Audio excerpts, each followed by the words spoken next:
Channel boss election വരുന്ന കാര്യം അറിയാത്തതെല്ലാവർക്കും, അത് കഴിഞ്ഞ് ജയിച്ചാൽ ഒരു മുഖ്യമന്ത്രി വേണമെന്നും അറിയാത്തതെല്ലാവർക്കും, അത് ജയിക്കുമെന്ന് താങ്കൾക്കടം ഉറപ്പായിരുന്നു. 100 സീറ്റിലധികം നേടുമെന്ന് താങ്കളടക്കം ആരും പറഞ്ഞില്ലെങ്കിലും താങ്കളുടെ നേതാവ് ഉറപ്പോടെ പറഞ്ഞതുമാണ് വി ഡി സതീശൻ. എന്നിട്ടും ഒരു CLP നേതാവിന് ഈ വൈകൽ എന്തിനാണ്? മാരത്തോൺ ചർച്ചകൾ ഈ ജനവിധി നിങ്ങൾക്ക് തന്നത് കോൺഗ്രസ്സുകാർ മാത്രമല്ല ചാനൽ ബോസ്, അതല്ലാത്ത വോട്ടർമാരും ഉണ്ട്. എല്ലാവരെയും നോക്കി പല്ലടിച്ച് കാണിക്കുന്ന പണിയല്ലേ നിങ്ങൾ കാണിക്കുന്നത് ചാനൽ ബോസ്? നമസ്കാരം. ഞാൻ വൈകിപ്പോയതിൽ ക്ഷമിക്കുക. ഒരു യാത്രയിലായിരുന്നു, ട്രാഫിക് അറിയാമല്ലോ. ഇവിടെ ഒരു CM-നെ തീരുമാനിക്കാൻ 8 നാൾ വൈകുന്നു, പിന്നെയാണ് അങ്ങയുടെ 10 മിനിറ്റ് വൈകൽ. പോട്ടെ, അങ്ങ് കാര്യത്തിലിട്ടോ. അല്ല, ഞാൻ പറയണമല്ലോ, ഒരു ബുദ്ധിമുട്ട് ഉണ്ടായാൽ അത് പറയുക എന്നുള്ളതൊരു സ്വാഭാവിക നടപടിക്രമമാണ്, മര്യാദയാണ്.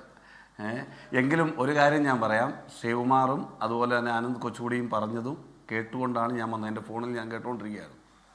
അപ്പോൾ ഒന്നാമത്തെ കാര്യം, 4-ാം തീയതി റിസൾട്ട് വരുന്നു.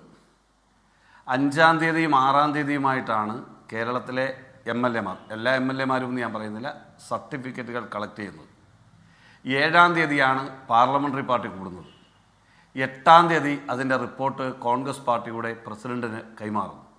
സ്വാഭാവികമായും ഞങ്ങളുടെ ഏറ്റവും പ്രധാനപ്പെട്ട നേതാവായിട്ടുള്ള ശ്രീ രാഹുൽ ഗാന്ധി തൊട്ട് പിറ്റേ ദിവസമാണ് രാഹുൽ ഗാന്ധിയുമായി കൂടിക്കാഴ്ച നേതാക്കൾ നടത്തുന്നതിനുള്ള സമയം അനുവദിച്ചത്. 3 പേരും കണ്ടു. അത് കഴിഞ്ഞ് ഇന്നലെ ഞായറാഴ്ചയാണ്. ഈ ഞായറാഴ്ച തമിഴ്നാട് സംസ്ഥാനത്തെ മുഖ്യമന്ത്രിയുടെ ഒത്ത് സെറിമണിയാണ്. അപ്പോൾ അതുമായി ബന്ധപ്പെട്ട് പോയി.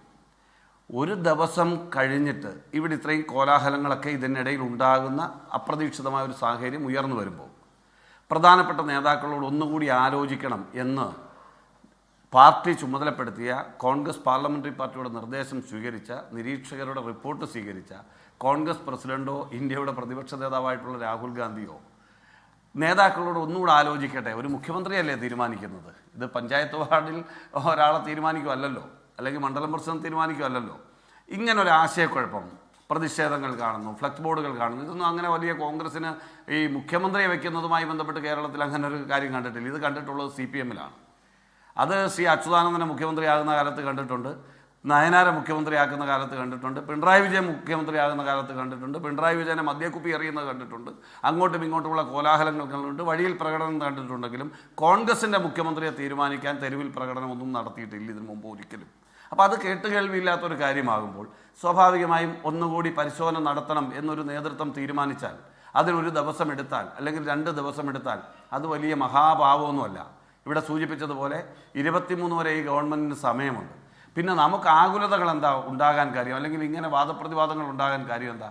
വലിയ ചർച്ചകൾ ഉയർന്നു വരുന്നു സൈബർ ഇടങ്ങളിൽ, ചാനലുകളിൽ. ബിഗ് ബ്രേക്കിങ്ങുകളാണ്, മണിക്കൂർ ഇടവിട്ട് പറയുകയാണ് ഇയാൾ മുഖ്യമന്ത്രിയാവും, മറ്റേയാൾ മുഖ്യമന്ത്രിയാവും, അയാളുടെ കൂടി ഇത്ര പേർ, ഇതൊക്കെ പറയുന്നത് കേട്ടാൽ തോന്നുന്നു ഇവരെല്ലാവരുമാണ് പാർലമെൻ്ററി പാർട്ടിയിൽ ഇരുന്നതെന്ന് തോന്നും. മനസ്സിലായില്ലേ? ഇന്ന് ചില മാധ്യമങ്ങളിൽ കണ്ടത് വി ഡി സതീശൻ ആഞ്ഞടിച്ചു. ആർക്കിട്ട് ആഞ്ഞടിച്ചു? ഖാർഗെയ്ക്ക് കിട്ടോ അതോ രാഹുൽ ഗാന്ധി കിട്ടോ? ആർക്കിട്ട് ആഞ്ഞടിച്ചത്?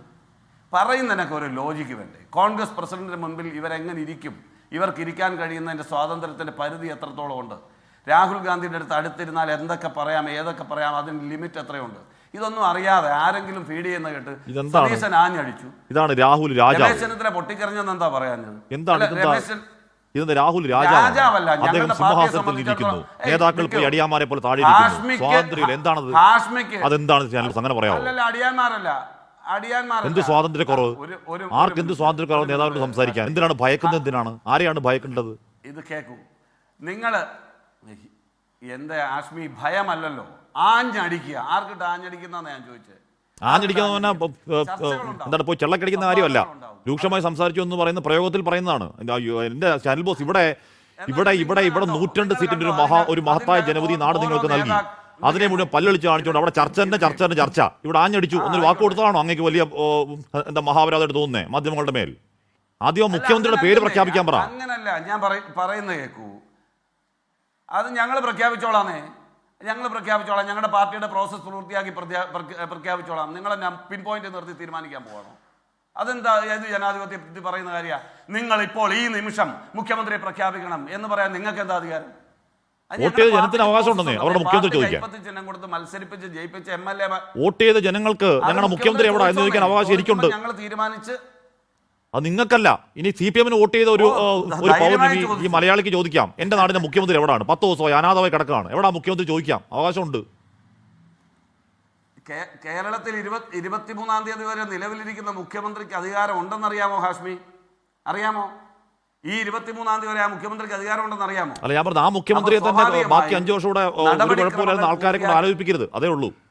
23-ാം തീയതി വരെ കസേരയിരിക്കുന്ന കാവൽ മുഖ്യമന്ത്രിക്ക് കൂടെ 5 വർഷം കൂടെ ഊഴം കൊടുത്താൽ മതിയായിരുന്നു, ഇതിനേക്കാൾ ഭേദം അതായിരുന്നു എന്ന് നാട്ടുകാരെ കൊണ്ട് പറയിപ്പിക്കരുത്. കഴിഞ്ഞ 10 വർഷക്കാലം ഒരുപാട് വാഴ്ത്തുപാട്ടുകൾ ഉണ്ടായിരുന്നല്ലോ, അവരൊക്കെ എന്ത് ചെയ്യേ, എവിടെ പോയി? മുഴുവൻ ചാനലുകളും തുറന്നു വെച്ച് വാഴ്ത്തുപാട്ടായിരുന്നല്ലോ. അന്നും നിങ്ങൾ ക്രൂശിക്കാൻ ശ്രമിച്ചത് കോൺഗ്രസിനെയാണ്. ഞങ്ങൾ 10 വർഷം ഇന്ത്യയിലും കേരളത്തിലും പ്രതിപക്ഷത്തിരിക്കുമ്പോൾ അപ്പോഴും നിങ്ങൾ മാധ്യമ സമൂഹം വേട്ടയാടാൻ ശ്രമിച്ചത് ഞങ്ങളെയാണെന്ന് ഞങ്ങൾക്ക് അറിയാമെന്നേ. ഇപ്പോഴും അത് ചെയ്യുമെന്ന് ഞങ്ങൾക്കറിയാം. അതിനൊന്നും ഞങ്ങൾക്ക് തർക്കമില്ല, ഞങ്ങൾക്ക് അതിനൊന്നും വിരോധമില്ല. നിങ്ങളുടെ സ്വാതന്ത്ര്യം നിങ്ങൾ ഉപയോഗിച്ചോ, ഇവിടെ രാജാവും പ്രജയും ഒന്നുമില്ല. ഞാൻ പറഞ്ഞത് കോൺഗ്രസ് പാർട്ടിയുടെ പ്രസിഡന്റിനോടും ഇന്ത്യയിലെ കോൺഗ്രസിന്റെ പ്രതിപക്ഷ നേതാവിനോടും സംസാരിക്കുന്നതിന് രീതികളുണ്ട്, ആവശ്യങ്ങൾ പറയുന്നതിന് രീതികളുണ്ട്. ആ ഔചിത്യം പാലിച്ചുകൊണ്ടുള്ള ചർച്ചകളാണ് നടന്നത്. ആ ചർച്ചകളുടെ അടിസ്ഥാനത്തിൽ ആദ്യം നേതാക്കൾ കൊടുത്ത നിർദ്ദേശം എന്താ?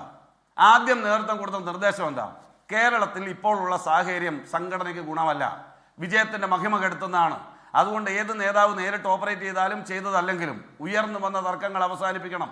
അതിന് നിങ്ങൾ ആദ്യം പോയി തർക്കങ്ങൾ അവസാനിപ്പിച്ചു, ഐക്യത്തിൽ പോകുന്നു എന്ന സന്ദേശം കേരളത്തിലെ ജനങ്ങൾക്ക് കൊടുക്ക്, കേരളത്തിലെ മുന്നണി പ്രവർത്തകർക്ക് കൊടുക്ക്, കേരളത്തിലെ പാർട്ടി പ്രവർത്തകർക്ക് കൊടുക്ക്. മുഖ്യമന്ത്രിയെ തീരുമാനിക്കാനുള്ള അധികാരം ഞങ്ങളിൽ നിക്ഷിപ്തമാണല്ലോ, അത് ഞങ്ങൾ ചെയ്യും.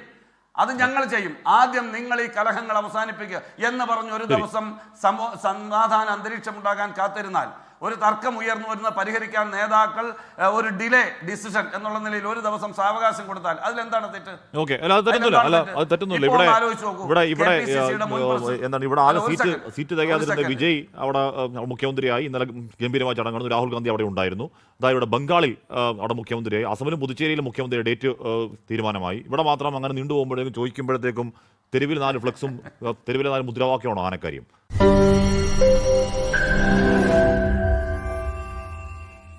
ലോകത്തെവിടെയായാലും ഏത് സമയത്തും 24 വാർത്തകളും ഓഗ്മെന്റഡ് റിയാലിറ്റി പാക്കേജുകളും എക്സ്പ്ലെയിനറുകളും വിശദമായി കാണാൻ ഞങ്ങളുടെ യൂട്യൂബ് ചാനൽ നിങ്ങൾക്ക് സബ്സ്ക്രൈബ് ചെയ്യാം.